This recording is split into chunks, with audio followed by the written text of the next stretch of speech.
Pénélope Fillon a été mise en examen, voilà ce que la justice lui reproche exactement. Pénélope Fillon a été entendue mardi par les juges d'instruction.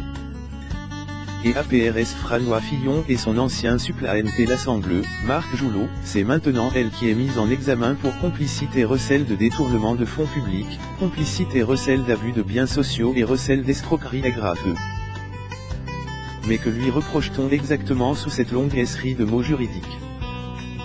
La partie complicité et recel de détournement de fonds publics concerne le boulot de Pénélope Fillon comme assistante parlementaire. La femme de Franois Fillon a été employée de 1986-2013, avec des interruptions, comme son assistante parlementaire et celle de son suppléant, Marc Joulot. Les juges remettent en cause son boulot d'assistance parlementaire qui est plutôt flou.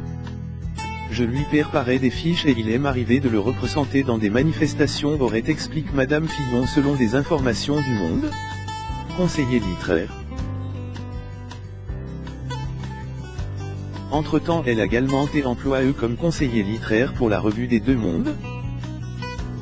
Des sous compensant également sur son boulot la revue, c'est ce qui concerne la partie recel d'abus de biens sociaux.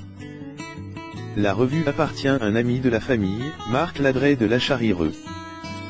Michel CRPU, qui dirigeait la revue quand Pénélope Fillon y travaillait explique qu'elle avait bien signé 2 ou peut-être 3 notes de lecture mais aucun moment, je n'ai eu la moindre trace de ce qui pourrait ressembler à un travail de conseiller littéraire. Madame Fillon aurait perdu 900 € net mensuels pour ce travail. 14 heures la revue ou un temps plein. Pour la partie recel d'escroquerie, Pénélope Fillon est soupçonnée d'avoir minimé le nombre d'heures pressées la revue. La loi permet de cumuler 2 emplois mais il ne faut pas dépasser les 180 heures fixées par le règlement interne de l'Assemblée nationale.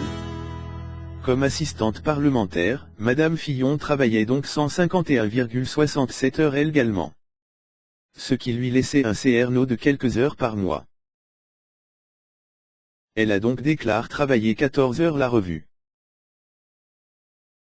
Mais lors de ses auditions devant la police, elle a expliqué que Marc Ladret de la Charrireux lui avait proposé un emploi temps plein.